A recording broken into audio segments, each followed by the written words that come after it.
So guys, for the first method, you want to go to search and type in advanced keyboard settings. Click on it. And then once we're on this, you want to click on the drop down. Make sure that you have your correct keyboard layout selected. For me, I have a UK layout keyboard, so I'm going to select English United Kingdom. See if that works for you.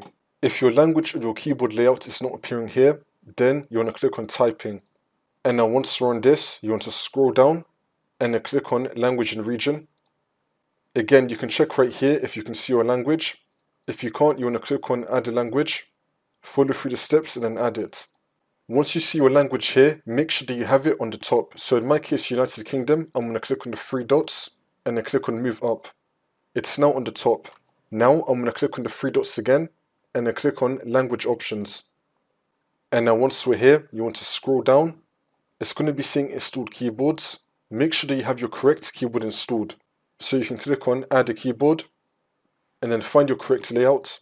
For me, I already have it installed, United Kingdom QWERTY layout. This is the one I need. You want to install that and then hopefully this will not fix your problem. For the next method, if you're using an external keyboard, you can unplug it and then plug it back in again. See if that works. For the next method, on the left hand side, you want to click on accessibility. And now we're going to scroll down till we find keyboard. You want to click on that.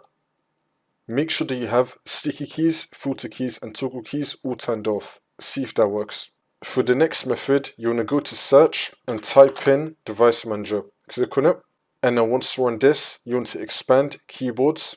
Now you want to find your keyboard. You want to right click on it and then click on update driver and then click on search automatically for drivers. Make sure that you have the best drivers for your device installed.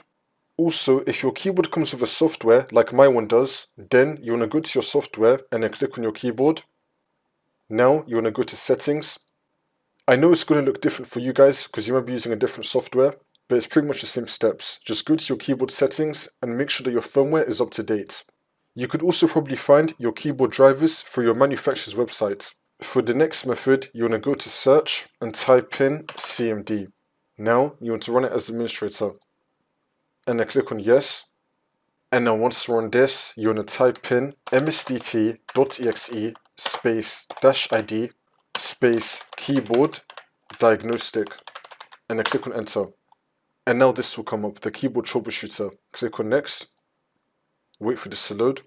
If it detects any problems, it will try to fix it for you. See if that works. For the next method, if you have a keycap puller, then you can take out your keys from your keyboard, clean out all of the dust, put your keys back in, see if that works.